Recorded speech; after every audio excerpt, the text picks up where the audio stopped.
시작하도록 하겠습니다. 7시 되었습니다. 2023 환동의 아카데미 드디어 12월 마지막 강의가 되었습니다. 오시던 분들은 늘 오셨고요. 또 새로 오신 분들도 계신 것 같습니다. 좀 추워져서 못 오신 분들도 계시겠지만 아시다시피 유튜브로 라이브로 나가고 있고 또 녹화본이 항상 있으니까 그 전회 혹시 못 보신 분들도 보실 거고 오늘 또한 안 오신 분들이 보실 겁니다. 그건 참고해 주시고요. 오늘은 내용이 미리 공지는 했습니다. 좀 저희들이 1년 프로그램을 4월 달에 시작해서 12월 달까지 하는 프로그램을 4월 전에 준비를 하다 보니 강사분이나 강의 순서가 조금 바뀔 때가 있었습니다. 미처 공지가 안 된 부분은 저희들이 양해 말씀도 구하지만 또 어느 내용이어도 다 알찬 내용이어서 만족하시는 분들이 많았는 걸로 알고 있습니다. 한번 되짚어 보면요, 우리가 4월 달에 바다 인류라고 하는 큰 틀에서 우리 해양 어떤 육지 문명에서 해양 문명으로 어떤 역사의 관점의 전환으로부터 시작을 해서 이제 강론 쪽으로 해서 뭐 요트도 우리가 경험을 해봤고 심해도 경험해봤고 수중 촬영도 경험해봤던 기억들이 금방금방 납니다. 오늘은요 그런 것들을 다 해서 이제 12월 달 마지막인데 우리 포항이 아시다시피 바이오 산업으로 많이 투자를 하고 있고 또 포항의 미래 먹거리로 현 시장님이든 우리 포항시에서 많이 하고 있습니다. 뭐 그런 일환이기도 한데 그 중에서도 해양 소재를 이용한 바이오라고 보면 오늘 조금 더 소재가 저희들 환동의 아카데미하고 좀 맞지 않을까 그렇게 생각이 들고요. 오늘 저녁 드시고 오셨을 겁니다. 뭐 점심을 드셨을 거고요. 뭐 드셨는지는 모르겠습니다만 고기 반찬 하셨는 분들도 계실지 모르겠습니다. 그래서 오늘은 그 중에서도 고기에 관련되는 걸 조금 더 내용이 하는 것 같은데 저보다 오늘 전문가를 모시고 강의를 듣고 나서 강의 내용에 대해서 질의응답을 듣도록 하겠습니다. 오늘은요 미리 공지되었듯이 시위드라고 하는 그 회사죠. 거기에 최고 운영 책임자께서 오셨는데요. 시위드는 뭐 여러 가지로 되죠. 그래서 원래 시위드지만 또 WITH 있어서 바다와 함께 한다는 의미도 되는 것 같습니다. 그래서 이름 자체에서 벌써 해양과 관련된 산업을 하는 그러한 단체, 기관, 회사인 것 같습니다. 자, 오늘 거기에서 최고 운영 책임자인 구옥재 박사님이 강사로 오셨는데 여러분 박수로 부탁드리겠습니다. 맞이해 주십시오.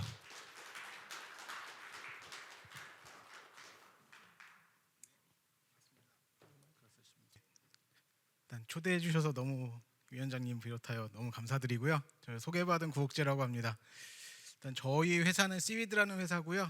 예, 말씀 주신 것처럼 시위드는 영어로 해조류잖아요. 미역, 다시마 이런 해조류가 시위드인데 저희는 이름을 살짝 변경해서 말씀 주신 것처럼 바다와 함께. 그래서 바다에 있는 여러 자원들을 가지고 일을 하는 일을 하고 있어요. 저는 소개받은 구옥재라고 하고요. 사실 처음 뵙는 자리니까 간단하게 소개를 드리면 저는 원래 전공은 수의학을 전공했고요. 그래서 수의사입니다. 그래서 수의학을 전공했고 주로 공부를 많이 했던 거는 유전자 교정, 유전자 가위. 혹시 들어보신 분이 있으실 수도 있는데 어떤 사람이나 동물이나 뭐 식물 같은 경우에는 이 우리의 설계도라고 할 수 있죠. 설계도라고 할 수 있는 유전자 지도가 있는데 이것들을 교정을 해서 병을 치료하거나 어떤 새로운 품종을 만들거나 이런 일들을 쭉 하다가 제가 몇 년 전부터 식량 산업 같은 것들에 굉장히 관심을 많이 갖게 되었어요. 그래서 그런 내용이 오늘 발표를 할 텐데 그것 때문에 시위드라는 회사로 이제 한 1년 반 정도 전에 옮겨와서 지금은 배양육이라는 좀 재밌고 새로운 식품을 만들고 있습니다. 제가 포항과는 좀 연이 있는데 포항 공대랑 이렇게 공동연구 같은 거는 굉장히 오래전부터 해왔었는데 특히 제가 시위드 오기 전에 툴젠이라는 유전자 가위 회사에 있었는데 거기에 있으면서 사실 포항과 일을 하고 싶어서 이쪽에 사무실도 만들고 한 2년 정도 내려와서 살았던 적이 있어요. 그래서 포항이 사실 몇몇 가지 분야에서 특히 식물이나 몇몇 가지 분야에서는 한국에서도 굉장히 바이오 분야에 굉장히 특화된 기술을 갖고 있는데 앞으로 사실은 그런 부분들이 굉장히 많이 발전됐으면 하는 개인적인 소망이 있고요. 여기 있는 여러분들이 어떤 부름이 있으시면 제가 포항시의 바이오의 어떤 발전을 위해서 언제든지 내려와서 힘을 쓸 준비가 되어 있으니 좀 많이 도움 주시고요. 오늘 발표는 시작하겠습니다. 그래서 사실은 제가 포항공대에서 강의를 한다고 처음에 들었어갖고 그냥 학술 발표라고 막연히 생각하고 항상 늘 준비하던 걸 준비하다가 혹시나 싶어서 지난주 금요일에 임박하여서 근데 혹시 들으러 오시는 청중분들이 어떤 분들인가요? 여쭤봤더니 사실 시민분들이 굉장히 많으시다 그래서 제가 깜짝 놀라서 뭐 이전에 어떤 강의를 하셨나 봤더니 정말 명강의들을 많이 주셨더라고요. 그리고 내용도 너무 감명 깊었고 제가 또 뭐 시간 관계상 다 보지 못했는데 앞으로 다 찾아보려고 해요. 그래서 저도 좀 급하지만 좀 여러분들이 좀 이해하실 수 있게 너무 어떤 실험적인 부분들을 많이 빼고 사실 배양육이란 것들이 사실 뭐 들어보신 분도 계시겠지만 아직은 생소한 개념이실 것 같아서 제가 이런 게 뭐 어떤 개념이고 이런 일들을 왜 하는지 이런 것 위주로 소개를 오늘 해드리려고 하고 거기에 특히 저희 회사는 회사 이름이 시위드인 만큼 저희가 어떤 그 해양 소재들을 많이 쓰고 있는데 저희가 쓰는 방법들을 소개시켜 드리려고 합니다. 그래서 저희 회사가 하는 일은요 안 넘어가네요. 저희 회사가 하는 일은 배양육이라는 새로운 어떤 식품을 만들고 있어요. 배양육은 어떤 거냐면은 사실 저희가 고기를 먹을 때는 다들 아시겠지만 소나 뭐 돼지나 닭 같은 것들을 키워갖고 사실은 얘네들을 죽이는 도축 과정을 거치고 그 다음에 이것들을 가공해서 먹는 그런 과정을 거치잖아요. 근데 저희가 배양육이라는 것은 그 말씀하신 그 지금 단어 자체에 들어가는 배양이라는 단어가 있듯이 저희가 동물을 키우는 게 아니라 뭐 사람이나 동물이나 식물들은 다 어떤 개체긴 하지만 구성 성분 자체는 다 세포로 이루어져 있거든요. 세포가 뭔지는 다 아실 거고 그렇다면은 사실 고기라는 것들이 우리가 꼭 동물을 키워서 먹어야 될 필요가 있는 게 아니라 결국은 기본 단위인 세포들을 우리가 채취해 갖고 이것들을 대량으로 키워내 갖고 저희가 어떤 성형을 하게 되면은 아까 제가 앞장에 보여드렸던 그게 실제로 저희 회사가 만들어낸 시제품인데 이런 식으로 고기를 저희가 세포를 배양해서도 만들어서 먹을 수가 있게 돼요. 그래서 이것들이 배양육이고요. 저희는 이런 일들을 하고 있습니다. 근데 배양육이라는 것들이 어떤 개념인지 뭐 쉽게 지금 이해를 하시려면은 사실 굉장히 유사한 개념들이 식물성 대체육 혹은 뭐 옛날 이름으로 콩고기 이런 것들은 많이들 들어보셨을 거예요. 지금도 판매하고 있는 롯데리아 가서 판매하고 있는 이런 리아 미라클 버거라든지 그리고 파리바게뜨 가시면 최근에는 식물성 계란이란 것들이 나와서 계란을 진짜 달걀로 만드는 게 아니라 완두콩을 이용해 갖고 만들어낸 어떤 물질로 계란과 유사하게 만들어 이런 것들로 또 식물성으로 대체된 동물성 단백질들을 판매하고 있는 게 있거든요. 사실 배양육들은 이거랑 비슷한데 아무래도 얘네들은 기본 원료 자체가 식물이기 때문에 맛이나 이런 것들이 아마도 느껴보셨을 텐데 동물이랑은 조금은 차이가 있어요. 근데 저희는 동물 세포를 이용해서 고기를 만든다는 개념이기 때문에 어떤 식물성 대체육에서 조금은 더 나아간 그래서 조금이나 맛이나 어떤 식감 같은 것들을 더 개선할 수 있는 그런 것들을 만들려고 노력하고 있는 것이고요. 저희가 저희 같은 배양육 회사나 식물성 대체육 같은 것들을 과연 왜 만들까요? 굳이 저희 많이 고기 슈퍼 가면 사 먹을 수 있는데 이런 것들을 하는 이유가 사실은 좀 있거든요. 그 이유는 사실은 전 세계 인구가 지금 한 80억 명 정도가 있다고 하는데 다들 아시겠지만 인구가 계속 증가하고 있잖아요. 그래서 대한민국은 지금 요즘 안타깝게도 이렇게 출산율이 떨어져 갖고 좀 위기라고는 하지만 전 세계 인구를 보게 된다면은 사실은 그 증가 속도가 조금 꺾였다고는 하지만 여전히 인구는 계속 폭발적으로 증가하고 있어요. 그렇게 돼도 대략적으로 한 2035년 40년 정도에는 우리나라가 아니죠. 전 세계 인류가 한 100억 명 이상이 되는 인구가 일어날 거라고 지금 많이들 알려져 있는데 안 되나요? 그냥 제가 여기서 할게요. 네. 근데 이렇게 인구가 많이 늘어나게 되면은 이 사람들을 다 먹여야 되기 때문에 저희가 어떤 식량원이 필요해져요. 이런 것들이 좀 어려운 문제인데 사실 지금 보면은 저보다 연배 있으신 분들이 많이 있으신 것 같으니까 사실 생각해 보시면은 우리 살아오면서 인구 증가해 갖고 식량 위기가 온다 이런 얘기는 최근 나왔던 얘기는 아니에요. 사실은 이 그림은 1800년대에 여기 나와 있는 그 멜서스라는 분이 이미 1800년대에 이미 인구가 계속 이렇게 증가하게 되면은 이게 인구 증가죠. 인구가 이렇게 증가하게 되면은 식량 생산의 속도는 인구 증가를 절대 따라갈 수가 없기 때문에 결국은 인구 증가 때문에 우리가 먹을 게 없어져 갖고 다 굶어 죽을 거다. 이런 예측이 1800년도부터 있었어요. 근데 실질적으로 지금 보시게 되면은 우리가 굶고 있지 않죠. 물론 세계적으로 나라마다 약간 차이가 있기 때문에 어떤 나라들은 굉장히 기아에 시달리는 나라가 있긴 하지만 전반적으로 아직까지는 지구에 있는 인류들이 또 식량 부족으로 굶고 있지는 않아요. 이유는 1800년부터 예측됐듯이 우리는 식량 부족에 시달릴 수밖에 없었는데 인간이라는 어떤 종족은 머리가 굉장히 좋기 때문에 똑똑하게 여러 가지 기술을 개발해 갖고 식량 생산을 증대시켰고 그것 때문에 우리가 지금 배부르게 먹고 있는 거거든요.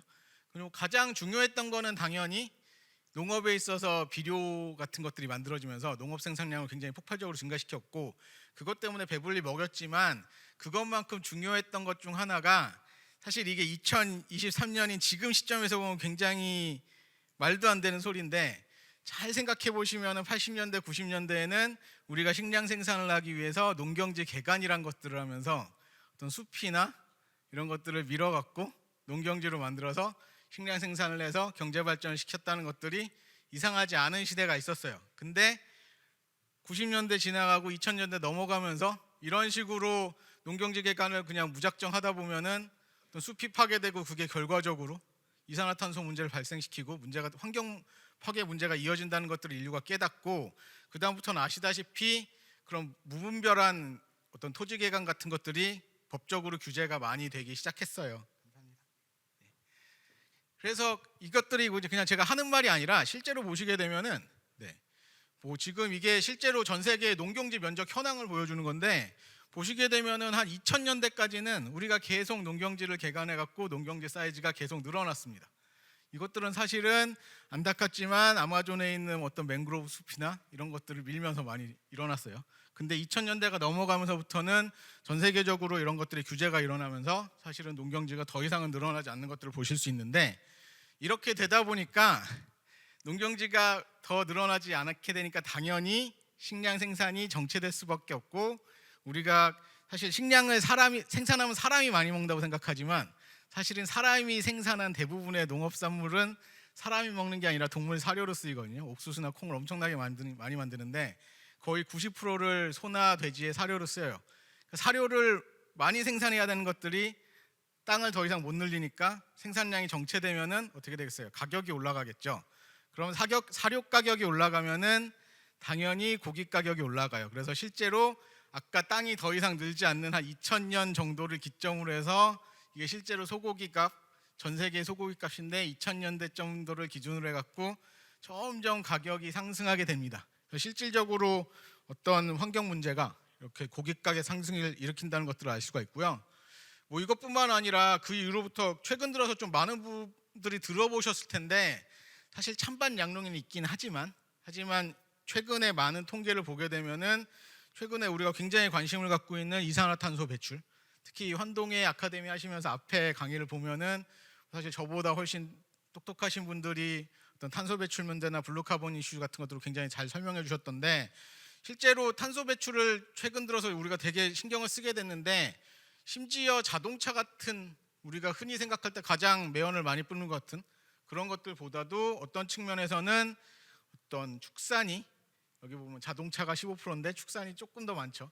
축산이 배출하는 CO2 탄소가스의 양이 심지어 자동차보다도 많다라는 이런 보고들이 나오기 시작했습니다. 사실은 이게 약간은 좀 논쟁이 있어요. 사실은 이게 단순히 소 생산에만 들어가는 게 아니라 소를 생산하는 데 들어가면 어떤 이동 수단이나 이런 데 쓰이는 탄소까지 다 계산된 거기 때문에 저희가 조금 조정은 필요하겠지만 분명히 좀 축산 부분도 왜냐하면은 소 키워보신 분들이 있는지 모르겠지만 아시겠지만 소는 메탄가스 같은 걸 계속 배출하고 뭐 이런 상황이 있기 때문에 어떤 탄소가스를 굉장히 많이 배출하거든요. 이런 이슈가 계속 쌓이고 있습니다. 근데 이런 일들이 사실은 이산화탄소 배출하면은 몇 년 전만 해도 솔직히 저도 그렇고요. 우리 피부로 이렇게 와닿는 이슈는 아니었거든요. 우리 누구나 알고 있었어요. 뭐 온실 효과다, 뭐 어떤 탄소가스 배출이 문제가 된다는 거는 한 4, 5년 전에도 뭐 대부분의 사람들이 상식적으로 알고 있었지만 우리가 이렇게 피부에 막 와닿는 일이 아니었는데 드디어 코로나가 터지면서 그리고 그거와 맞물려서 올해도 지금 우리가 무지하게 더웠었는데 이상기후들이 계속해서 발생하면서 한국도 올해 너무 더웠죠. 근데 작년에 막 서울 물에 잠긴 거 다 기억하실 거고 이런 일이 한국뿐만 아니라 유럽도 계속 가뭄이 지금 이상 가뭄이 저희 뭐 100년 만에 처음 오는 이런 가뭄 상황이 오고 전 세계적으로 이상 기후들이 계속 오면서 이게 이런 이상 기후가 왜 올까 따지고 봤더니 지금까지 우리가 간과하고 있었던 이산화탄소 배출 같은 것들이 진짜 큰 문제였구나를 깨닫게 되면서 우리가 이런 문제들을 정말 심각하게 받아들이기 시작하게 된 것 같아요.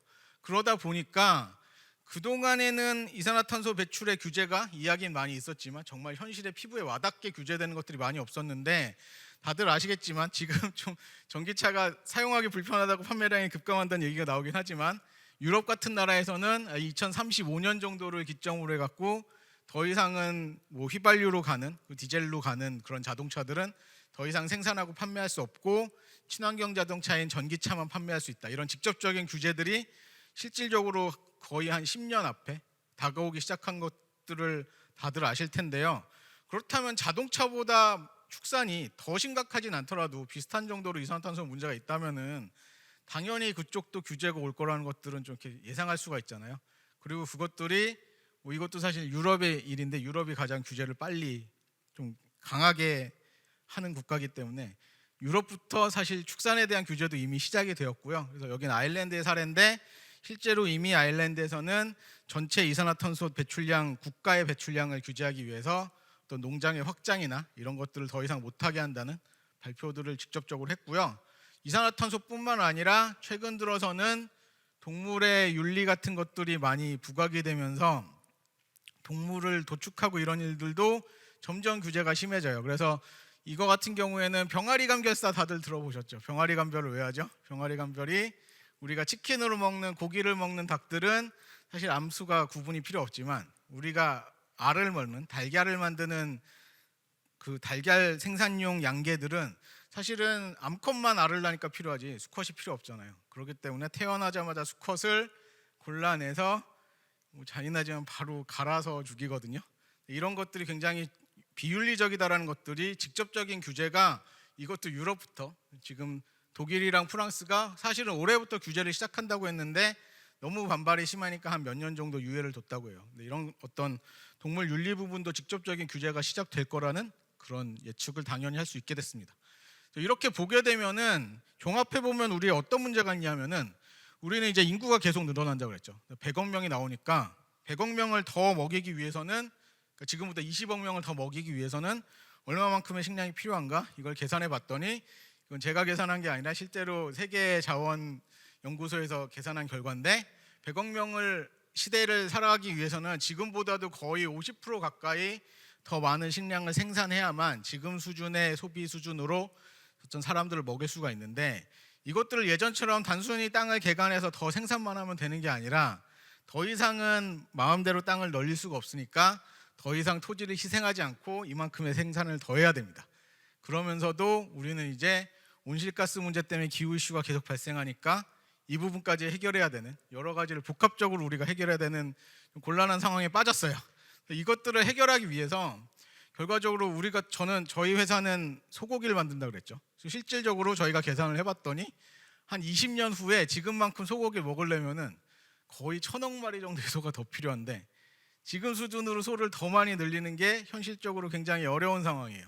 이것들을 어떻게 해야 되냐 봤더니 말씀 주신 것처럼 인구는 늘어나니까 저의 꼭대기선이 어떻게 보면은 소비량이라고 볼 수 있을 텐데 인구는 계속 늘어나니까 어떤 식량이나 고기의 수요는 지속적으로 늘어날 수밖에 없다라고 보이는데 생각해 보시면은 앞으로 규제 상황들이 축산을 하는데 규제 상황들이 점점 더 생긴다면은 저희가 뭐 배양육이나 대체육을 만든다고 현재 있는 축산 농가와 대결을 하겠다는 구도가 사실은 절대 아니거든요. 저희가 하려는 거는 수요는 분명히 늘 텐데 뭐 규제 상황이나 뭐 여러 가지 부분들을 감안한다면은 앞으로 생산량은 유지되거나 약간은 줄어들 수밖에 없는 그런 상황이 발생할 거예요. 그렇다면은 수요는 늘어나는데 공급이 그만큼 받쳐주지 않는다면은 그 중간 단계에 저희는 새로운 기술을 이용해서 새로운 식량을 만들어내야만 어떤 인류가 지금 수준으로 배고프지 않고 살아갈 수 있겠다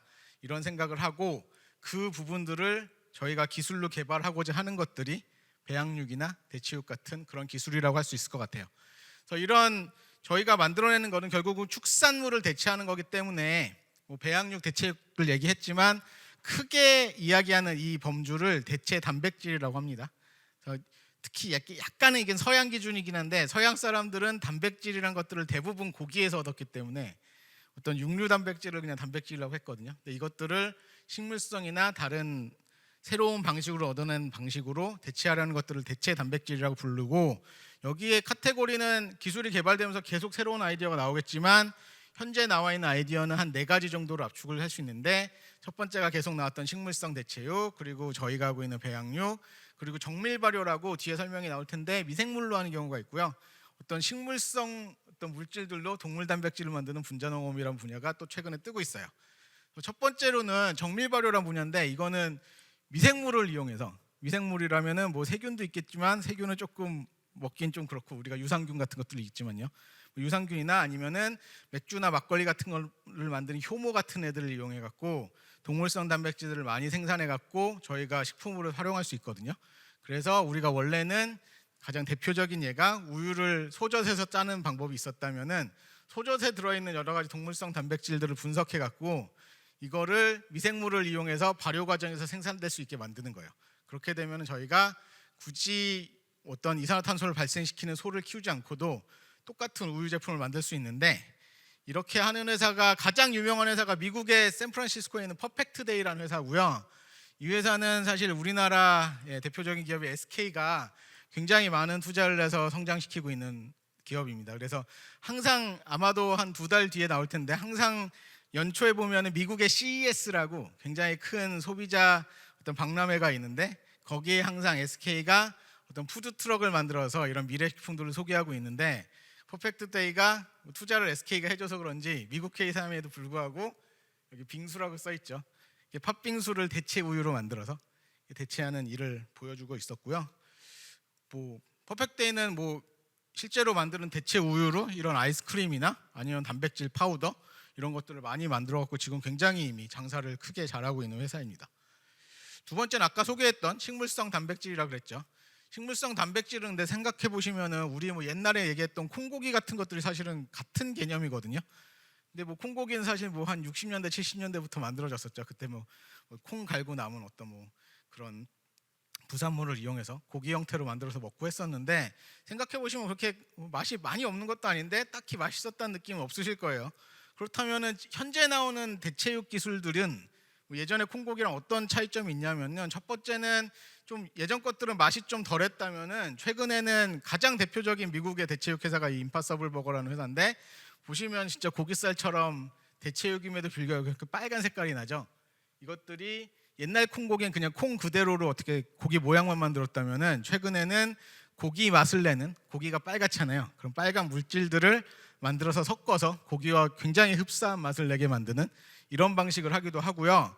이건 어쨌든 간고기니까 어떤 그 고기의 어떤 텍스처 이런 것들이 매우 유사하진 않는데, 최근에는 굉장히 복잡한 기술을 이용해서 어떤 콩고기임에도 불구하고 이렇게 딱 사출을 해내게 되면은 거의 이쪽 사진 보시면 거의 닭고기 살처럼 결들을 쩍쩍쩍쩍 만들어내는데, 이런 걸로 식감 같은 것들을 굉장히 개선하는 이런 방식으로 대체육들이 발전하고 있습니다. 그래서 이게 제가 알고 있는 대체육 회사 중에 가장 잘하는 팀인데 에덴 프로젝트라는 데고, 이건 실제로 식물이거든요. 콩으로 만든 건데도 눈으로 보면 굉장히 고기 같죠. 네, 놀라운 기술을 만들고 있습니다. 두 번째는 세 번째군요. 분자농업이란 건데, 이건 사실 지금 굉장히 핫한 분야예요. 근데 굉장히 핫한 분야고 이제 막 뜨고 있는데 너무 좀 새로운 분야라 사실은 소개를 안 할까 하다가, 제가 아까 얘기한 것처럼 포항이 사실은 이런 식물 분야가 굉장히 발달돼 있거든요. 포항에 실제로 이런 분자농업 시설도 있고 연구하시는 분도 많이 계시고, 저기 한 분도 와 계시네요. 그렇기 때문에 제가 일부러 소개했고, 여기 같은 경우에는 보시면은 윗부분이 그냥 일반적인 콩이잖아요. 근데 여기에 동물성 단백질인 돼지고기의 근육에서 나온 어떤 물질을 쫙 만들었더니 우리가 고기처럼 핑크빛이 나는, 실제로 고기 단백질이 들어가서 이런 색깔이 나오는 거거든요. 이런 것들을 만들어내는 기술들이 개발되고 있습니다. 그리고 마지막으로 저희가 하고 있는 배양육이란 기술이고요. 배양육은 아까 잠깐 소개시켜드렸다시피 어떤 고기를 만드는데 동물을 키우는 게 아니라 그냥 동물의 세포를 굉장히 많이 키워서 고기를 만들어내는 것이고요. 실제로 한 10년 전이죠. 2013년에 네덜란드의 마크 포스트란 교수님이 그 당시 뭐 해외 토픽 같은 데도 많이 나왔어요. 실제로 실험실상에서 세포를 배양해서 이런 햄버거 패티 같은 걸 하나 만들었다. 그래서 굉장히 핫 이슈가 되었고 10년이 이제 지났기 때문에 기술적으로 굉장히 많은 진보가 있었거든요. 근데 이 진보를 시키는 과정에서 뭐가 제일 문제였냐면은 마크 포스트 교수님이 10년 전에 이 패티를 만들기 위해서 이런 방식으로 엄청나게 많은 실험을 했거든요. 여기 뭐 혹시라도 대학원생이 계시다면은 이 일을 하는데 얼마나 많은 대학원생들의 피와 땀과 눈물이 섞였을지 보이실 텐데 어마어마하게 많은 일을 해야 되고 햄버거 패티 하나를 만들려고 돈을 또 엄청나게 썼어야 돼요. 그래서 패티 하나 만드는데 32만 5천 달러 그러면은 한 4억 정도 되죠. 햄버거 패티 하나를 4억을 주고 만들어내는 기염을 토하셨는데 보시다시피 배양육은 사실은 정말 동물 세포로 만들고 동물과 굉장히 유사하게 만들어서 정말 고기와 비슷하게 만들 수 있지만 저희의 가장 큰 걸림돌 중 하나는 비싸다는 거예요. 아직까지는 사람이 가지고 있는 바이오 기술로는 싸게 만드는 게 굉장히 어려웠습니다. 그래서 이것들을 해결하려고 굉장히 많은 팀들이 달라붙었고요. 저희도 그 중에 하나이고 저희 회사 시위드는 이 가격 경쟁력을 갖추고 우리가 이걸 현실화시킬 수 있는 배양육을 현실화시킬 수 있는 방법으로 어떤 해조류를 쓰겠다 이런 어떤 목표를 가지고 지금 개발을 하고 있습니다. 그래서 해조류는 이제 뭐 다른 분들이 너무 좋은 강의 많이 주셔서 다들 아실 텐데 해조류의 강점이라면 일단은 굉장히 빨리 자라요. 뭐 대부분의 미역이나 다시마들이 거의 1년 만에 이렇게 포자 하나에서 뭐 어마어마한 크기로 커 나가잖아요. 이렇게 빨리 자란다는 거는 얘네들이 어떤 에너지 대사를 굉장히 빨리 한다는 거고 사실은 이거를 빨리 돌린다는 의미는 사실은 얘네가 그러니까 대사라는 것들이 결국은 호흡인데 식물을 호흡을 많이 해야 되니까 CO2를 굉장히 많이 빨아들일 수 있다는 걸 의미하거든요. 그렇다면은 어떤 해조류는 저희가 굉장히 빠르게 자르기 때문에 실제로 우리가 이산화탄소 문제 해결하려고 숲에 나무를 심는다고 하는데 저번에 뭐 블루카본 때 많이들 보셨겠지만 나무를 심는 것보다 저희가 해조류를 심는다면은 거의 한 5배에서 10배 정도 더 많은 어떤 이산화탄소 흡수를 할 수가 있고요. 또 빨리 자라기 때문에 굉장히 큰 장점이 엄청나게 싸다는 겁니다. 굉장히 싸게 해조류를 생산할 수 있다는 것도 이걸 산업화하려는 저희 같은 팀한테는 굉장히 장점이었어요. 그리고 저희 입장에서 가장 좋았던 거는 저희는 결국은 바이오 기술을 이용해서 뭔가 먹을 수 있는 뭐를 만들어야 되기 때문에 저희가 개발하는 모든 과정을 먹을 수 있는 물질로만 해야 되거든요. 근데 해조류를 주 재료로 쓴다면은 이미 한국 사람들은 이미 수백 년 넘게 미역국도 먹고 김도 먹었기 때문에 굉장히 안전하게 먹을 수 있는 그런 물질이기 때문에 굉장히 좋은 장점을 가지고요. 그래서 실제로 저희 회사는 사실 저는 창업자는 아니에요. 저는 이 친구들이랑 친해져 갖고 한 1년 반 정도 전에 합류한 사람이고 사실 저희 회사의 창업자들은 아직도 20대인 굉장히 젊은 친구들이고 원래는 이쪽에 있는 이재 대표님이 오늘 와서 발표를 했어야 되는데 제가 와서 좀 아쉽지만 하지만 이 두 분들은 또 공교롭게도 부산협회 기장 출신들이에요. 그래서 태어나면서부터 아기 때부터 매일매일 해조류들이 키워나가고 이렇게 미역 말리는 거 맨날 보면서 이렇게 크다 보니까 이분들이 이렇게 디지스트에 갔는데 학교에 가고 공부를 하다 보니까 아까 얘기한 것처럼 해조류를 많이 키운다는 게 또 인류한테 굉장히 도움이 된다는 걸 알게 된 거예요. 그래서 이 사람들이 무슨 생각을 했냐면은 그렇다면 우리가 해조류를 더 많이 생산할 수 있는 어떤 사업을 잘 구축하게 된다면은 우리가 해조를 더 많이 키우고 지구의 탄소 문제를 더 많이 해결할 수 있겠구나 생각을 해갖고 이것들을 많이 소비할 수 있는 어떤 사업 아이템을 구상해보자. 그렇게 해서 시작된 것이 저희 회사 시위드입니다. 그래서 시위드는 어떤 일을 하고 있냐면은 저희가 가장 많이 쓰는 거는 미역입니다. 그래서 실제로 우리 창업자인 이재 대표님이 어느 날 뭐 해조를 갖고 뭘 할까 막 고민하다가 그냥 자기가 뭐 미역은 동네에서 아저씨들이 맨날 주시니까 미역을 좀 얻어다가 미역 위에다가 세포를 한번 얹어봤어요. 이 친구는 조직공학이라는 실제로 어떤 구조체에다가 세포를 키우는 일을 하던 친구인데 그래서 자기가 미역의 겉부분들은 다 버리고 속살에 이런 폭신폭신한 부분만 꺼내갖고 여기에 세포를 얹어봤더니 미역 위에서 동물 세포가 굉장히 잘 자라나는 걸 알게 됐어요. 그래서 이걸 가지고 이렇다면은 우리가 미역 속살을 가지고 미역 속살을 잘 짜내서 성형을 하게 되면 이런 정말 스폰지 같이 누르면 이렇게 푹신푹신 실제로 하거든요. 이런 스폰지 같은 구조를 만들고 여기에 세포를 잘 얹어서 키우게 되면은 세포가 미역이에 잘 크니까 이런 스테이크 모양처럼 어떤 육면체의 어떤 고기들을 만들어낼 수 있고 저희가 다양한 모양으로 이것들을 구현할 수 있겠다라는 아이디어를 가지고 저희가 가진 이 기술을 이용해서 고기를 만들기 시작했습니다. 그래서 저희가 이런 미역을 가지고 만드는 세포를 키우는 집을 저희가 구조체라고 부르는데 이 구조체를 실제로 테스트해 봤더니 이전에 아까 마크 포스트 교수님 만든 그 그림을 보시면은 굉장히 많은 접시들이 많이 쌓여 있었는데 그 이유는 일반적으로 세포는 그냥 키우게 되면은 그냥 얇은 막 하나로 크거든요.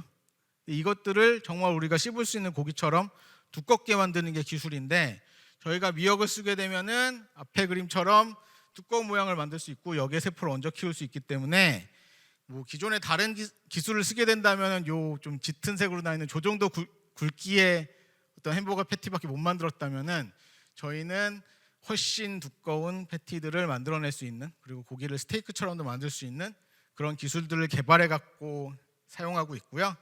또 하나는 저희는 시위드니까 미역만 쓴 게 아니라 미세조류를 활용하기 시작했어요. 미세조류는 뭐 다들 아시겠지만 뭐 한때 엄청 유행했죠. 뭐 스피루나 클로레나 뭐 이런 것들이 유명했는데 지금도 많이들 드시잖아요. 근데 많이 먹는 이유가 뭘까요? 그때 캐치프레이즈처럼 나왔던 게 우주 식량이 되고 미래 식량이 될 수 있다. 왜냐하면은 굉장히 영양가를 많이 함유하고 있는데도 굉장히 소량만 가지고도 충분한 영양을 흡수할 수 있으니까 그런 일들이 많이 있었거든요. 그래서 저희는 이거에 착안을 했어요. 그래서 실질적으로 미세조류들이 굉장히 많은 영양을 축적하고 있기 때문에 우리가 이걸 잘 뽑아갖고 여기에 있는 추출물들을 쓰게 된다면은 저희가 키우고 있는 뭐 소나 돼지의 동물의 세포들도 뭐 높은 영양가 때문에 굉장히 잘 크지 않을까 이런 아이디어를 착상하게 되었고 실제로 실험을 해보니까 정말로 잘 자랐습니다. 그래서 미세조를 쓰게 되면 또 장점이 스피루나 클로렐라들도 사실은 다른 저희가 세포를 키울 때 쓰는 영양 배지나 이런 것들보다는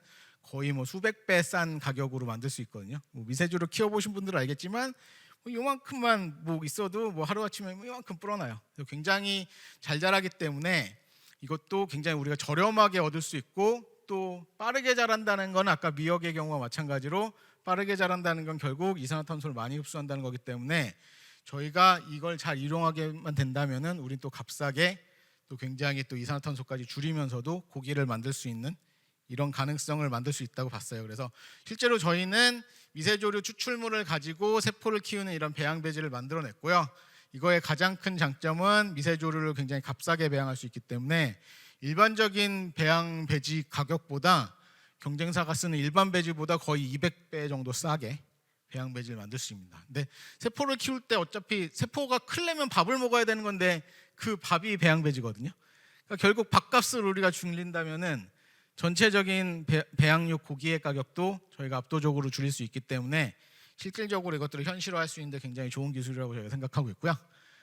그래서 종합해 보면 앞에 나왔던 슬라이드의 반복인데 저희는 배양육이란 걸 만들기 위해서 여러 공정이 필요한데 여기에 들어가는 비용을 발생시키는 가장 큰 부분 배양액 부분과 고기의 식감과 두께를 결정하는 조직감 부분을 우리가 해조류 그러니까 미역과 미세조류에서 그 해답을 찾았고요. 이걸 이용해서 굉장히 값싼 배양육 제품들을 최대한 빨리 출시하여서 여러분들한테 선보일 수 있는 날을 굉장히 기다리고 있습니다. 그래서 저희의 최종 목표는 이렇게 해서 고기를 만들게 되면은 저희가 지금 상상하고 있는 저희의 생산량은 2,400톤 정도를 만들어내자를 목표를 잡고 있게 되는데 저만큼의 소고기를 일반적인 도축을 통해서 저희가 생산하게 되려면은 그 기간 동안 14만 3천 톤의 탄소가스가 배출되게 되거든요. 근데 동일한 양을 저희가 해조를 이용해서 배양육으로 만들게 된다면은 저희가 미역을 600톤 정도 써갖고 고기를 만들 수 있는데 미역 600톤을 기르는 동안 흡수할 수 있는 탄소량 그리고 여기에 들어가는 배지용으로 미세조를 240kg 쓰게 되는데 이것들을 배양하면서 흡수하게 되는 탄소량을 보게 되면은 우리가 소를 키워서 이산화탄소를 14만 3천 톤을 발생시켜야 되는데 저희가 해조류를 이용한 배양육을 만들게 되면은 오히려 2,400톤을 감소시킬 수가 있는 소고기가 2,400톤이군요. 오히려 35톤의 CO2를 공기에서 빨아들일 수 있는 오히려 그런 과정으로 저희가 어떤 환경 문제를 해결할 수 있을 거라는 기대감을 가지고 기술 개발을 열심히 하고 있습니다. 아마 여기까지가 저희 회사 내용일 거고요. 그래서 배양육 하면은 저희는 아직 연구 개발을 열심히 하고 있는데 여러분들도 배양육을 당연히 드셔보신 분이 아직 없겠죠. 왜냐하면 저야 회사에서 좀 먹긴 하는데, 왜냐하면 한국엔 아직 출시된 제품이 전혀 없어요. 그래서 굉장히 우리한테는 미래에나 나올 어떤 이상한 거라고 생각할 수도 있지만, 사실은 싱가포르에는 이미 배양육 제품이 2020년에 이미 출시가 됐었습니다. 그래서 아까 대체 달걀을 만들었던 저스트라는 회사에서 굿밋이라는 자회사를 만들어서 배양 치킨을 가지고 이런 치킨 너겟을 출시했고요. 아까 저희 회사 뭐 가격 낮추는 게 굉장히 중요하다고 그랬잖아요. 이거 굉장히 비싸게 출시됐습니다. 제 기억에 치킨 너겟 2조각 먹는데 한 5만 원 냈어야 됐을 거예요. 그런데 이렇게 비싼 가격을 정당화시키려면은 그냥 저희가 마트에서 치킨 너겟 2조각 5만 원 붙여놓으면 아무도 안 먹겠죠. 그래서 그 유명한 미슐랭 레스토랑에서 팔기 시작했고요. 이거 먹는 분들의 기분을 좋게 하기 위해서 먹는 분들에게 여러분들이 역사를 만들었습니다. 배양육이라는 첫 제품을 만들었기 때문에 이런 식으로 제품을 홍보하면서 어떤 만족감을 누면서 첫 제품을 출시했고요. 사실은 이거는 기술 개발돼 갖고 나온 처음 제품이기 때문에 회사도 어디도 이걸로 어떤 돈을 벌겠다는 것보다는 일단은 이 기술이 가능하다는 것들을 세계에 보여주는 의미가 굉장히 컸었고, 이 제품 출시를 이유로 이 회사는 기술 개발을 계속 거듭해 갖고 사실 재미있는 행보를 계속 보였습니다. 처음에는 이렇게 한정된 식당에서만 팔다가 이거는 동남아 지역의 배달의 민족이나 요기요 같은 푸드판다라는 배달 앱이 있는데 거기를 통해서 어떤 특정 지역이긴 하지만 배달돼서 먹을 수 있는 서비스도 시작했고요. 근데 사실 이것도 조금 이상하긴 합니다. 배달하면 우리 뭐 1시간만 넘어도 막 욕하잖아요. 근데 이 제품은 배달을 하면 한 2주 후에 오긴 했거든요.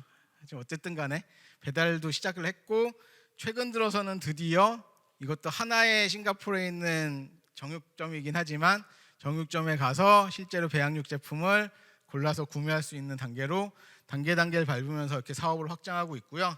이렇게 뭐 확장을 했지만 사실 싱가포르는 좀 작은 시장이잖아요. 그래서 사실은 우리 이쪽 업계에 있는 모두가 이 제품의 미국 출시를 계속 고대하고 있었는데, 놀랍게도 작년에 바이든 대통령이 이유를 정확하게는 알 수 없겠지만 미국이 어떤 신기술 개발에 앞장서야 된다는 어떤 명목하에 미국 내에서 배양육 제품의 허가를 최대한 빠르게 하겠다라는 선언을 작년 9월 달에 하셨고요.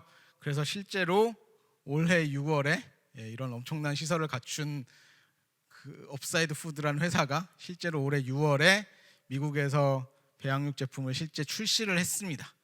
그래서 첫 번째 판매가 시작됐다고 이렇게 광고까지 했고요. 현재 지금 미국에 가시면은 배양육 제품을 실제로 상용화돼 갖고 드셔볼 수 있는 시대가 이미 왔습니다. 그래서 이 업사이드라는 곳도 사실은 치킨을 먼저 시작했고요. 치킨이 아무래도 또 소비량도 많고 어떤 생산 자체에서도 조금 가격이 싸기 때문에 먼저 시작된 것 같고요. 뭐 뿐만 아니라 뭐 저희 같이 소고기라는 팀도 있고, 이 팀은 독일에 있는 블루라는 데인데 여기는 배양 세포를 가지고 생선을 만들고 있고요. 싱가포르에 있는 시옥이라는 회사는 새우를 만들기도 하고, 이스라엘에 있는 머메이드라는 회사에서는 해산물, 그러니까 관자거든요. 이런 것들을 만들 수도 있습니다. 그래서 굉장히 다양한 어떤 육류 제품들을 배양해서 만들 수 있는 기반이 되고 있고요. 뭐 지금은 몇 년 전만 해도 회사가 뭐 다 제가 손에 꼽을 몇 개밖에 안 됐는데 지금은 거의 200개가 넘는 회사들이 배양육 제품 개발에 뛰어들고 있습니다. 그건 결국은 아마 한 10년 정도 후가 되면은 이런 대체 식품들이 어떤 저희가 필수 불가결한 그런 제품이 될 거라는 어떤 믿음에 많은 회사들이 뛰어들고 있습니다. 저 개인적으로는 사실 배양육 대체 단백질 기술이 굉장히 중요하다고 믿는 사람이긴 한데, 제가 CVD에 오기 전까지 하던 일은 아까 말씀드린 것처럼 유전자 가위, 유전자 교정 이런 일들이었는데, 이런 일들을 하고 또 저의 원래 백그라운드는 수의학이다 보니까 전통적인 축산에서도 저는 굉장히 많은 기대와 많은 것들을 갖고 있어요. 그래서 사실 제가 갖고 있는 큰 비전은 어떤 배양육이나 대체 단백질뿐만 아니라 뭐 기존에 갖고 있었던 축산 기술 자체도 친환경적인 부분들을 굉장히 개발을 잘한다면은 앞으로 더 발전할 여지가 많이 있을 거고, 또 어떤 측면에서는 정말 좀 더 바이오 기술이라고 할 수 있는 유전자 가위 기술 같은 것들도 잘 적용을 하게 된다면 이 모든 기술들이 잘 융합돼 갖고 여러 가지 방법론들을 만들어내야 결과적으로 미래에 우리가 닥쳐올 수도 있는 식량 문제를 해결할 수 있다고 보고요. 간단하게 다른 기술들은 어떤 식으로 적용되나마 한 가지씩만 보여드리고 싶은데, 뭐 많이들 보셨을 것도 같은데 아까 소가 내뿜는 이산화탄소가 굉장히 그 온실가스가 문제라고 했는데, 사실 이걸 배양육으로 해결할 수도 있지만 사실은 우리는 또 이렇게 바다고리풀이라고 하는 다른 해조류를 소의 위에 넣어주면은 얘네가 메탄가스를 굉장히 많이 흡수해서 어떤 그런 온실가스 배출 이슈를 굉장히 많이 급감시킬 수 있다 그래요. 그래서 이런 방식으로 전통적인 축산 부분도 저희가 더 친환경적으로 개선할 수 있는 노력들을 더 할 수 있다고 보고요. 어떤 측면에서는 유전자 기술일 수 있는데 뭐 GMO 이런 것들이 사실 많은 분들이 아직까지도 공포를 많이 가지고 계시지만, 이런 기술도 저희가 좀 더 개발을 한다면은 실제로 이 알로라라는 회사는 쌀을 하고 있는데, 최근에 가뭄이 많아갖고 쌀 농작이 굉장히 많이 줄고 있고, 쌀을 제일 많이 생산하는 나라 중 하나가 베트남 쌀국수 하는 베트남인데, 베트남이 실제로 기후변화 때문에 쌀 생산량이 한 35% 정도가 줄어들었다고 해요. 그래서 여기를 어떻게 해결할까 했는데, 어떤 새로운 이 기술을 만드는 이런 회사가 해결하는 방법이 유전자 교정 기술을 이용해서 해조류가 갖고 있는 굉장히 강력한 기능이, 해조류는 바닷물 속에서 사니까 거기 있는 염분들을 잘 처리해내서 밖으로 빼낼 수만 있다면은 식물이 죽지 않고 살 수 있거든요. 그런 역할을 하는 여러 가지 유전적인 정보들을 쌀에다가 잘 적용하게 되면은 쌀이 바다 염수에서도 자랄 수 있는 기술들이 된다는 걸 이렇게 실험실적으로 증명했고, 이 친구들은 이제 실제로 베트남 정부랑 계약을 해갖고 테스트한다 그러는데, 정말로 어떤 쌀 농장을 바다에 짓는 이런 일들도 기획하고 있다고 그러거든요. 그러니까 뭐 말씀드린 것처럼 우리가 가지고 있는 바이오 기술이나 인류가 만들어낸 여러 가지 기술들을 잘 조화한다면은 뭐 지금까지 인류가 늘 해왔듯이 어떤 식량 위기나 여러 가지 문제들을 우리가 충분히 극복해 나갈 수 있을 거라고 저 개인적으로 믿고 있고요. 저는 이 모든 기술들을 다 열심히 하려고 많은 연구와 노력을 열심히 하고 있습니다. 네, 뭐 일단 제 발표는 여기까지고요. 네, 감사합니다.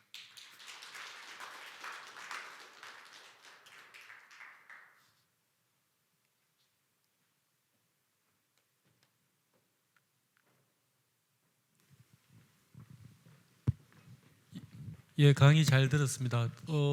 우리가 늘 해오듯이 들으셨는 내용 중에서 궁금하신 거 있으면 질문 준비해 주시고요. 준비되는 대로 질의응답 받도록 하겠습니다.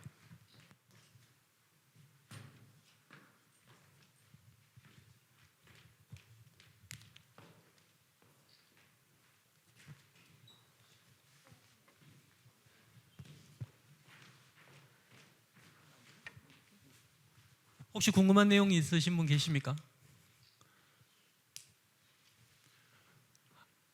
앞서 우리 포항이 이런 어떤 식물 그런 게 굉장히 강하다고 하셨는데, 뭐 네. 어떤 내용인지 좀 앉으셨어 하시죠. 네.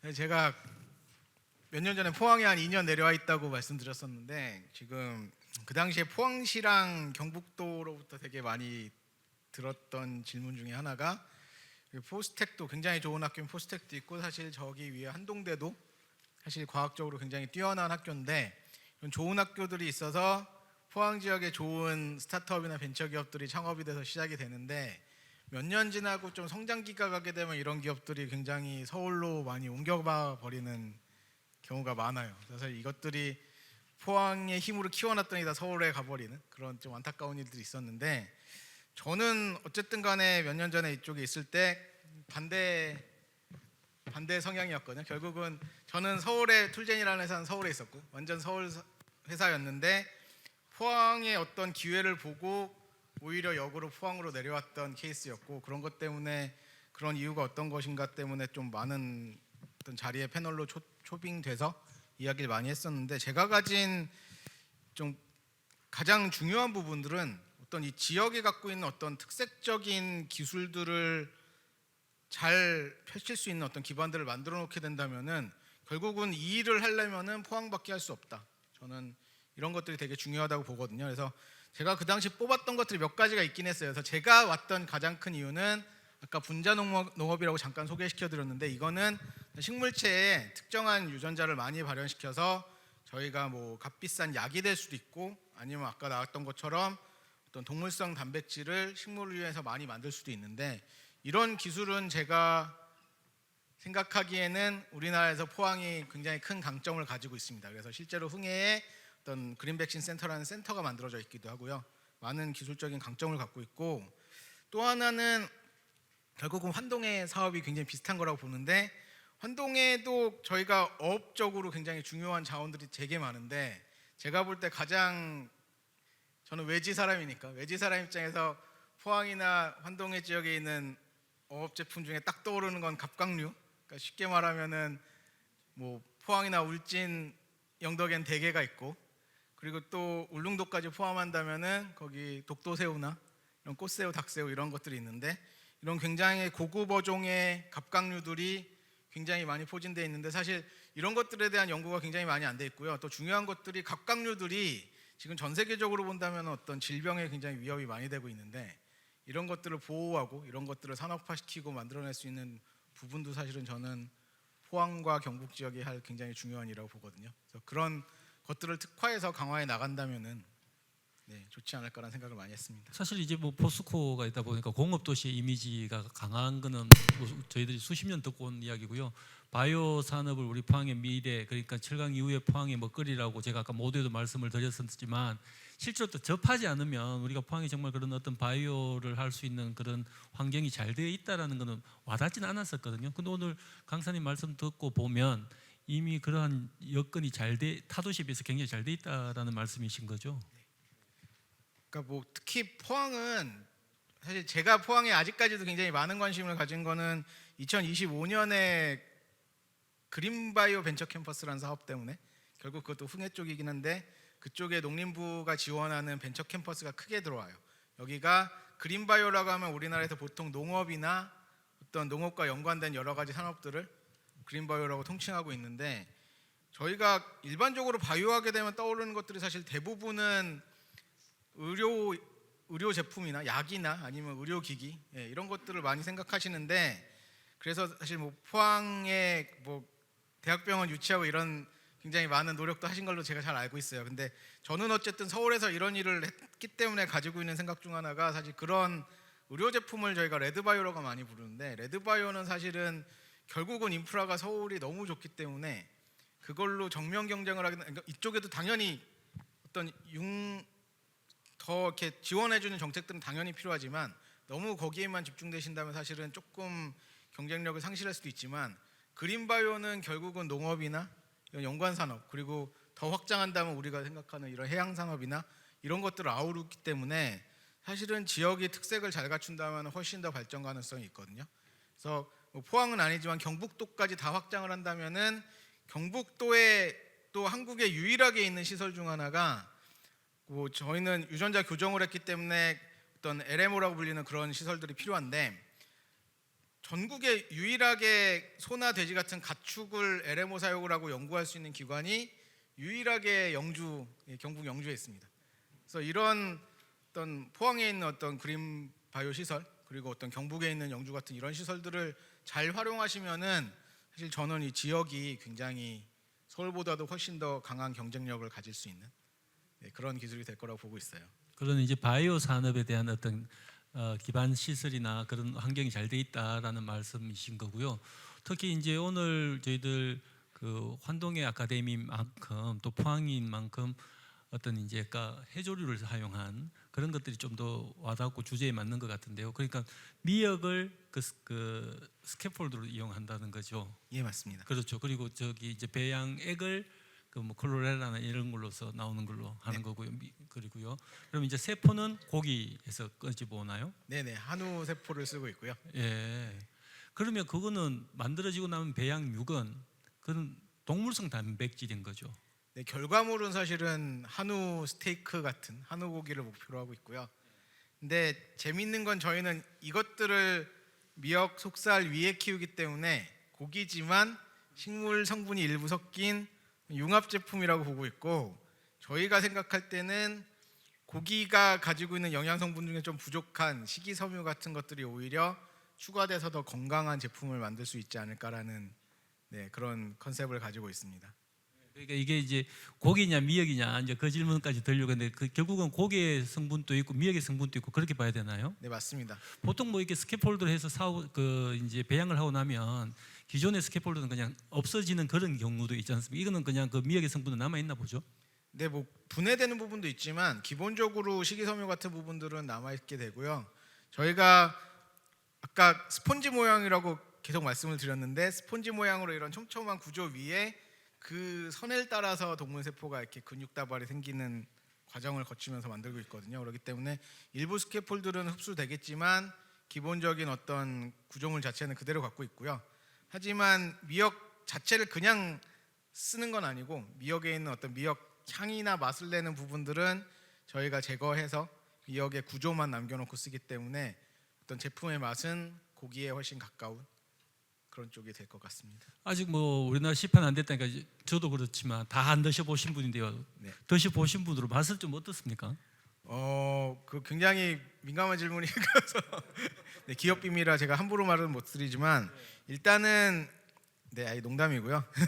일단은 저희가 어떻게 보시면 되냐면은 사실 고기란 것들이 맛이 되게 미묘해요. 그래서 보시게 되면은 심지어 뭐 여기 뭐 영주나 어떤 경북 지역 한우 맛이랑 뭐 강원도 한우 맛이랑 전라도 한우 맛이 조금씩 다르거든요. 이게 품종 차이 때문에도 나고 심지어 같은 소 한 마리에서 잘라낸다고 하더라도 등심이냐 안심이냐 뭐 부채살 뭐 새우살 맛이 다 다르잖아요. 그리고 심지어 스테이크 같은 거 좋아하시는 분은 어디에서 어떤 방향으로 자르느냐에 따라 또 맛이 바뀌어요. 그렇기 때문에 사실 고기랑 맛이 똑같냐 하면은 사실은 어디랑 비교해야 될지 애매하기 때문에 굉장히 동일성이 있다고 보기는 어렵지만 어쨌든 저희가 지금까지 대체육을 만들면서 식물성 재료를 썼던 것보다는 정말 동물성이기 때문에 풍미나 이런 것들이 훨씬 좋다는 평이 저희도 만들어 맨날 먹으면서 자체 내부 평도 하고 저희 투자자분들이나 어떤 셰프분들 모셔갖고 드셔보시게 하고 평을 받는데 어떤 기존 제품들보다는 확실히 개선됐다라는 평을 많이 들었고요. 근데 한 가지 개선돼야 되는 거는 등심이나 안심의 맛이 달라지는 게 결국은 등심은 소가 계속 움직이면서 운동을 많이 했기 때문에 육질은 조금 더 단단해졌지만 대신에 운동하면서 생긴 여러 물질 때문에 고기의 풍미가 굉장히 강해진 부위고 안심은 이렇게 속 안에서 움직임을 많이 안 당했기 때문에 부드럽지만 육향이 굉장히 적은 부위거든요. 근데 사실 저희가 배양해서 만든 고기는 어떤 저희 배양기 안에서 그냥 정말 운동을 한 번도 안 한 상태로 만들어졌기 때문에 정말로 아직까지의 기술로는 굉장히 미성숙된 고기의 그런 맛을 내고 있습니다. 하지만 이것들을 해결하려고 뭐 앞으로 뭐 정말 이걸 대량 생산하려면 어떻게 할지 고민이 많이 필요하지만 어떤 해결 방법으로는 저희가 전기가 자극 같은 걸 주면서 인위적으로 저희가 만든 세포를 운동시켜서 이런 풍미를 내게 해보자 이런 아이디어들은 갖고 있습니다. 결국 이제 운동에 따라서 차이 나는 맛은 뭐 또 다른 방법이지만 결국 저는 그냥 단순하고 좀 무식하기도 하지만 그냥 고기 세포를 워낙에 배양되기 전 단계의 세포를 가지면 개가 결국은 배양되는 거잖아요. 그러면은 등심을 갖다 놓으면 등심이 되고 안심을 갖다 놓으면 안심이 돼야 되는 건데 단순하게 그런 말씀을 드리면 그건 이제 근육량이나 어떤 또 그 소가 환경에 따라서 말라지는 맛은 또 다르다는 그런 말씀으로 이해를 했습니다. 예, 우리 질문이 있으시네요. 마이크 좀 객석에서 몇 분 질문 좀 듣도록 하겠습니다.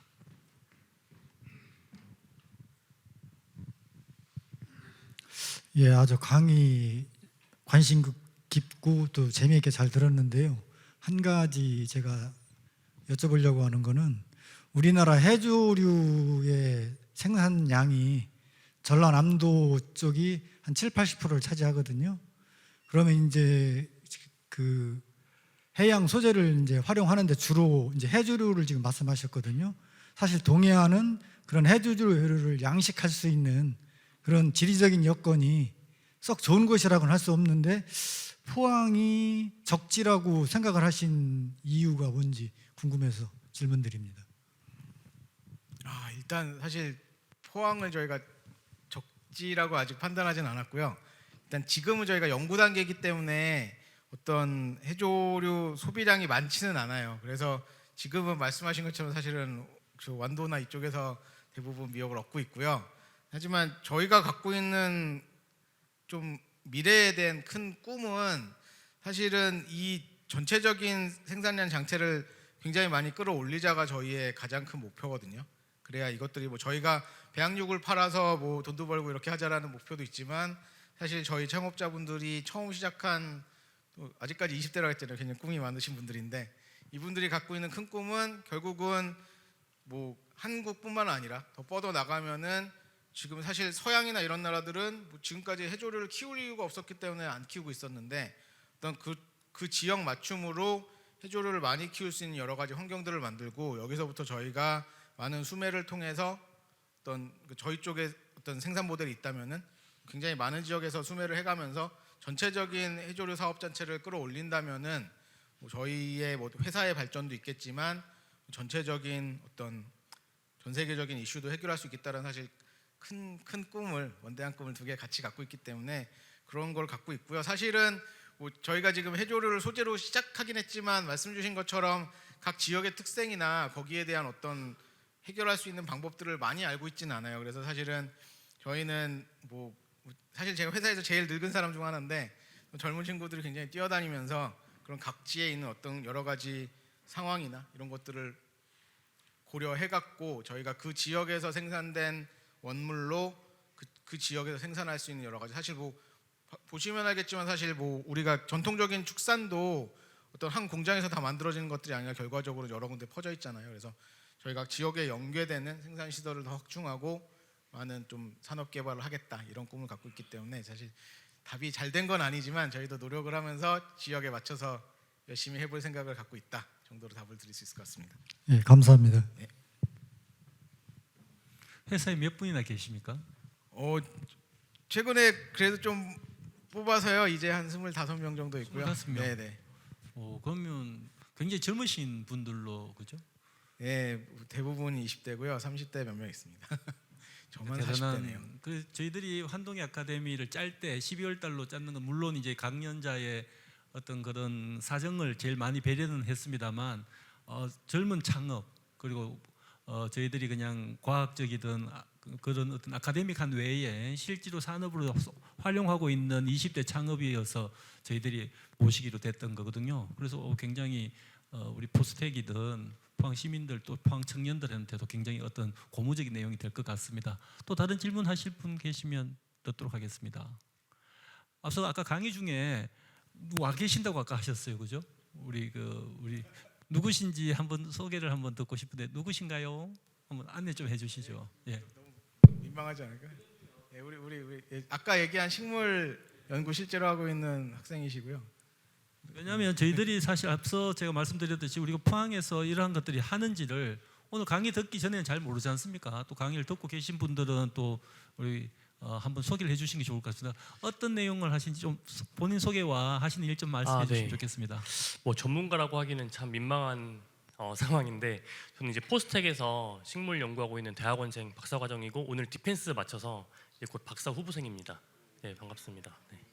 축하드립니다. 저는 실험실에서 식물을 연구하고 있는데 처음에 식물세포 기초 분야를 연구를 하다가 최근에 이제 교수님과 함께 식물세포 내에서 식물이 가지고는 있진 않지만 유용한 단백질들을 식물세포 내에서 발현시켜서 그것을 의학적으로나 농업적으로 사용할 수 있는 쪽으로 개발을 하는 일을 하고 있습니다. 네. 좀 어렵습니다, 그죠? 예, 그러나 앞서 우리 그 강연자 분께서 말씀한 또 수의학 전공이시고 예, 맞습니다. 또 식물 전공이시고 그죠? 그럼 수의는 동물 쪽이잖아요, 따지고 보면 네. 그죠? 동물 식물인데 예, 유전자까지 가서 어떤 식량 문제까지 하시는데요. 유전자 조작하고는 좀 다릅니까? 그게 굉장히 그것도 어려운 문제고 사실은 제가 정말 조심해서 답을 하는 부분이거든요. 근데 엄밀히 따지자면 지금까지 알려져 있던 유전자 조작 식품이라고 불렸던 GMO랑은 조금 다른 기술이긴 합니다. 유전자 GMO들은 대부분 어떤 가장 대표적인 게 어떤 제초제 같은 것들에 죽지 않는 약을 만들기 위해서 제초제를 이렇게 뿌려도 죽지 않는 유전자를 일부러 넣어주는 방식이 대부분의 GMO거든요. 근데 저희가 쓰고 있는 유전자 교정, 유전자 가위라는 기술은 사실은 밖에서 어떤 걸 일부러 넣어주는 건 아니고 식물이 가지고 있던 어떤 식물이나 동물이 갖고 있던 유전자 구조를 조금씩 변형시키는 방식을 두기 때문에 새롭게 뭐가 더 추가되는 경우는 전혀 없어요. 그래서 조금 다른 기술이고요. 근데 뭐 중요한 부분 중 하나는 사실은 여러분들이 많이 하고 계신 오해 중 하나가, 이건 굉장히 조심스럽지만 저는 어쨌든 과학자니까 학자적 견해를 말씀드리자면은 GMO라고 불리는 것들이 외부에서 들어왔기 때문에 약간 어떤 불확실성 이슈들에 대해서 굉장히 걱정을 많이 하시는 부분들은 맞긴 하지만, 사실은 어떤 그냥 완전히 자연상에서 키워진 작물이나 어떤 GMO가 됐던 아니 이런 것들이 사실은 모두 다 개별적으로 판단을 사실은 해야 되거든요. 왜냐하면은 생각해 보시면 그냥 정말 순수하게 자연에서 얻은 어떤 풀도 독초도 있고 뭐 독버섯도 있고 어떤 거 잘못 먹으면 죽는 것들이 얼마든지 있고요. 기술을 저희가 썼다고 하더라도 예를 들어서 안타깝게 정부가 굉장히 많은 돈을 투여했지만 상용화가 안 된 것 중 하나가 비타민 A 같은 것들이 굉장히 많이 나오는 쌀 같은 것들이 있었는데, 이런 것들은 오히려 건강에 굉장히 좋지만 사실은 어떤 그 케이스 바이 케이스로 규제를 하는 게 아니라 GMO라는 기술 자체를 좀 평가하다 보니까 좀 성공하게, 그러니까 상용화에 성공하지 못한 사례들도 있거든요. 그래서 사실 제가 거듭 조심스럽다고 말씀을 드리지만 사실은 여러분들이 어떤 기술 자체에 대한 큰 어떤 문제점이나 두려움을 가시기보다는 각각 개발된 작물들이 어떤 특성을 가지고 어떤 식으로 되는지를 보시는 게 되게 중요하고요.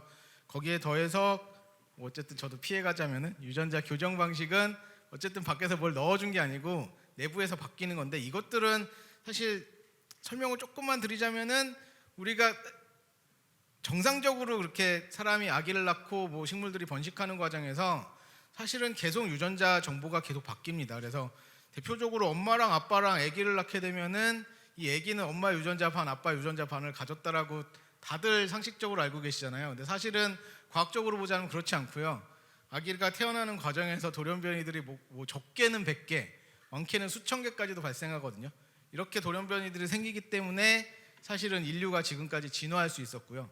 어떤 동물이나 식물도 굉장히 다양한 품종들이 생긴 건데, 이런 과정을 저희가 원하는 방향으로 그냥 단순히 무작위로 생기는 돌연변이를 만드는 게 아니라, 우리가 예를 들어서 아까 뭐 바다에서도 클 수 있는 쌀을 잠깐 보여드리는데 이런 식으로 만들거나 어떤 영양 성분을 증가시키거나 어떤 뭐 저희가 좀 약용 성분이 될 수 있는 성분들을 많이 만들 수 있도록 내부의 정보들을 조금씩 편집하는 것들이 지금의 유전자 가위 기술이라고 보실 수 있습니다.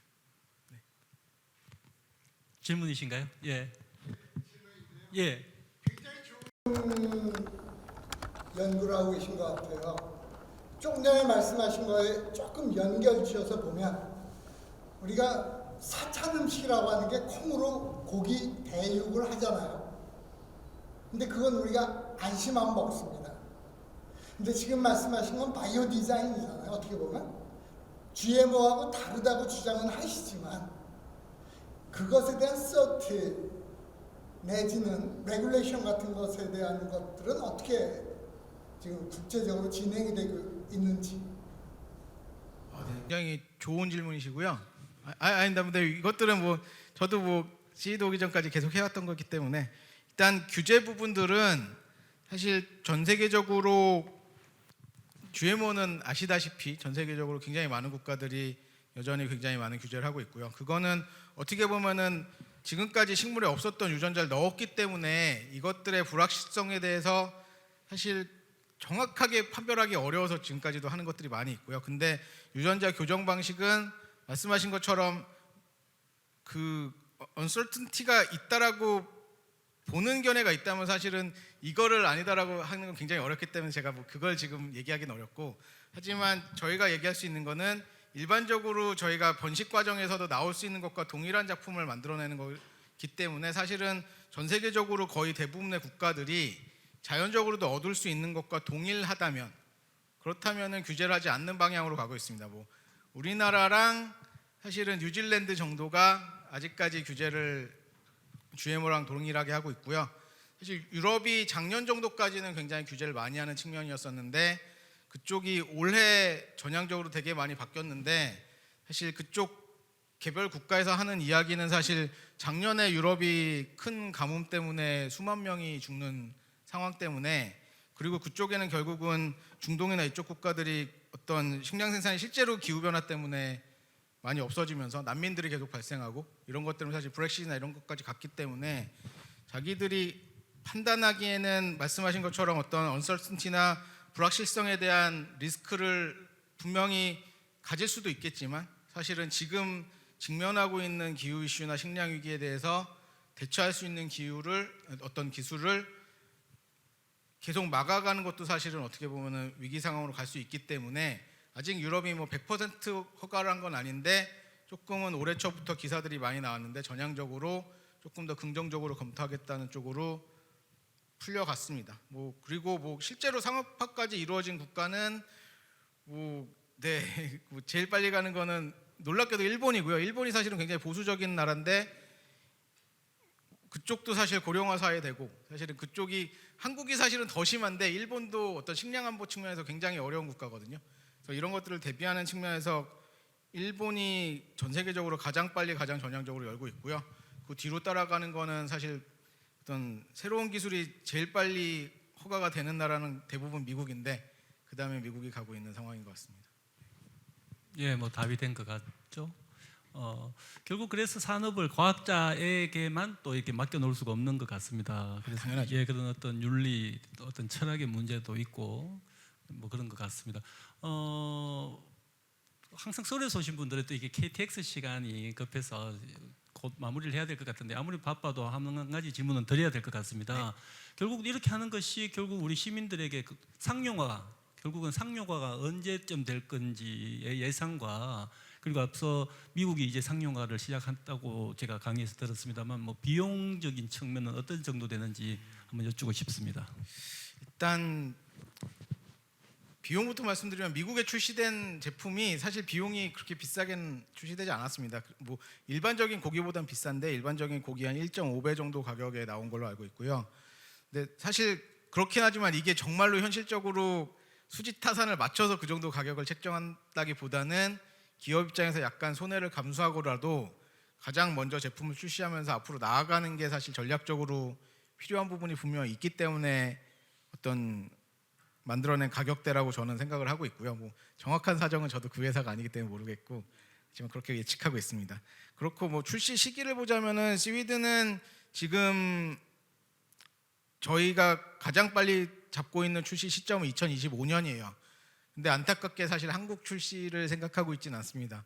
미국이 허가를 이제 완전히 열어줬기 때문에 사실 저희는 미국 허가를 먼저 생각하고 있고요. 그 이유는 사실은 한국 식약처가 아직 정확하게 배양육 제품 같은 것들에 대한 규제 가이드라인이나 이런 것들을 아직 만들어내지를 못했어요. 이게 뭐 저희가 뭐 제가 네거티브하게 얘기하고 싶은 건 아니고요.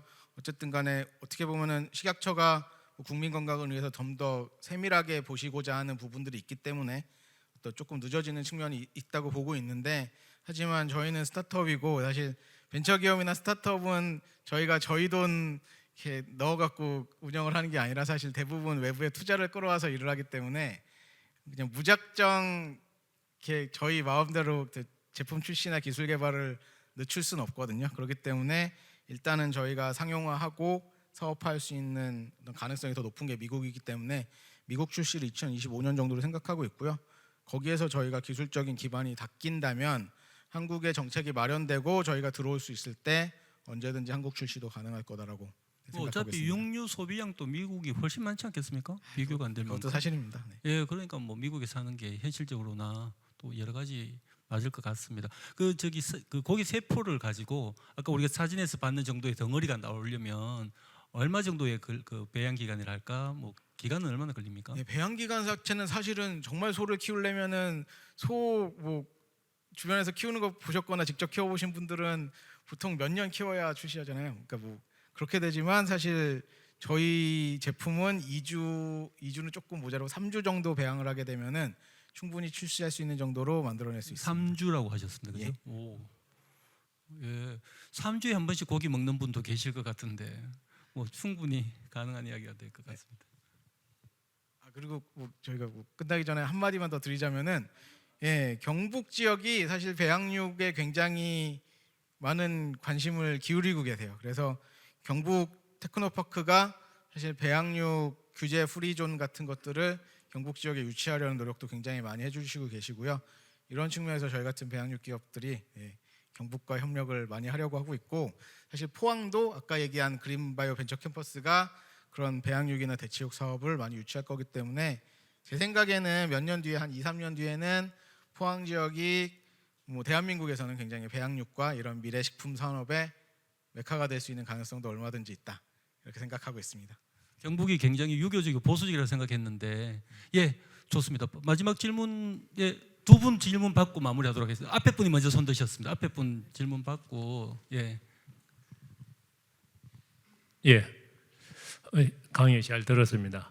저는 해조류를 이용한 배양육이라 해서 저는 뭐 바닷물이라든지 해조 또 바닷가 쪽에 생산 시설을 만드는 줄 그렇게 아까 그림이라든지 강의 중에 보니까 완전히 이제 공장 시설에서 배양육을 하는데 이게 내륙에서도 가능할 거 아닙니까? 네. 원칙으로 해조류를 배양한다 그러면은 처음에 저는 설명 듣기 전에는 바닷가 또 바닷물 속에서 어떤 배양육을 하는 그런 생각을 했는데 이게 그러면은 바닷가 쪽이라든지 또 포항의 적지라든지 이런 선택을 하는 데 있어서 굳이 그런 포항이 아니라 하더라도 내륙의 여러 곳에 전국으로도 다 공장이 시설이 가능한데 해조류를 이용한 부분이기 때문에 해안 쪽을 위주로 해서 어떤 공장이나 생산 기반 시설 그걸 또 가미하는 부분을 검토하셨는지 그래 되면은 어떤 뭐 생산 원가라든지 이런 부분에서도 또 원가가 더 치여서 또 내륙으로 하는 게 유리한지 그 부분에 좀 궁금합니다. 네, 굉장히 좋은 질문이시고요. 일단 말씀 주신 것처럼 사실 저희의 생산 자체는 내륙에서도 충분히 가능하지만 저희가 생각하는 것 중에 하나는 해조류 자체가 사실은 무게의 대부분이 물이거든요.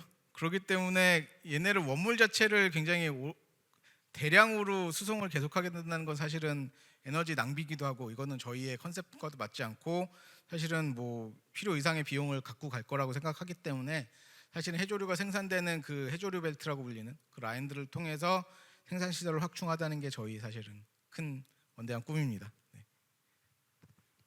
마지막 질문 받도록 하겠습니다. 안녕하십니까. 저 조금 늦게 도착해서 앞에 이야기는 설명은 제가 잘 못 들었는데요. 나중에 보니까 그 해조류를 통해서 많이 연구하신 걸로 알고 있는데요. 그 최근에 전 세계적으로도 해파리를 통해서 인구 노화의 방지에 대해서 단서를 찾고 있는 걸로 알고 있습니다. 그리고 텔로미어 그 식단도 지금 많이 연구되고 있고, 그래서 대표님께서 방금 그 연구하신 분야에 대해서 맛에 대해서 장담을 지금 많이 고민하고 계신 것 같은데요. 저 여기 자리에는 오지 않았지만 제 지인분 중에 그 해파리 콜라겐을 연구하신 분이 계세요. 그래서 그분은 지금 그 식단으로 해서 그 해파리 콜라겐 그 간장을 연구해냈거든요. 근데 저뿐만 아니라 제 지금 주변의 분들이 다 드시고 계세요. 근데 그 하나로 맛을 그 우리 식단에 다른 양념이 큰 필요 없이 그 해결이 되더라고요. 맛도 좋고. 그래서 대표님이 원하시면 제가 이재원 교수님을 통해서 한번 그 맛에 대해서 좀 도움이 되지 않을까 그 연결해드리고 싶은 그 마음입니다. 네. 예, 좋은 제안 감사드리고요. 저를 통해야 됩니다. 예, 얼마든지. 네네. 제가 명함도 드리고 가겠습니다. 네. 감사합니다. 네. 네. 그래서 그 우리 된장이고 간장이고 우리 다 믿고 전통적으로 내려오면서 먹고 했는데 참 그 콩이라는 게 우리 먹는 데서 진짜 제일 좋지 않나. 우리 두자도 두 엽이잖아요. 콩 두자에 엽이 있는 만큼 그만큼 우리 먹는 음식에서 식단에서 우리 건강을 찾고 전적으로 발전해 가길 바랍니다. 감사합니다. 감사합니다. 네. 예, 뭐 원래 마지막 강의였고요. 마지막 질문이 정말 마지막 마무리하는 코멘트로 멋진 말씀이었던 것 같습니다. 예, 그 시간도 조금 오버된 것 같습니다만 또 질문 없으시면 마치도록 하겠습니다. 괜찮겠습니까? 예, 그리고 안내 말씀 하나 드리도록 하겠습니다. 이번 주 목요일입니다. 저희들 이제 프로그램이 다 끝났고요.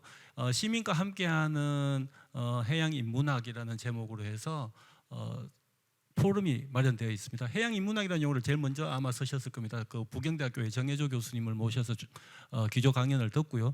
실제로 필드에서 하고 계시는 우리 해남도 부르고 그리고 동해안 별신구세 쟁이 그러니까 활행이라고 하는데도 부르고 그리고 월포초등학교에서 정말 학생들에게 초등학생들에게 해양 환경 교육을 하고 있는 일선 교사도 불러서 정말 실질적으로 활동하는 분들의 세미나가 될 것 같습니다. 목요일 날 많이 참석해 주시기 바랍니다. 이상 마치도록 하겠습니다. 수고하셨습니다.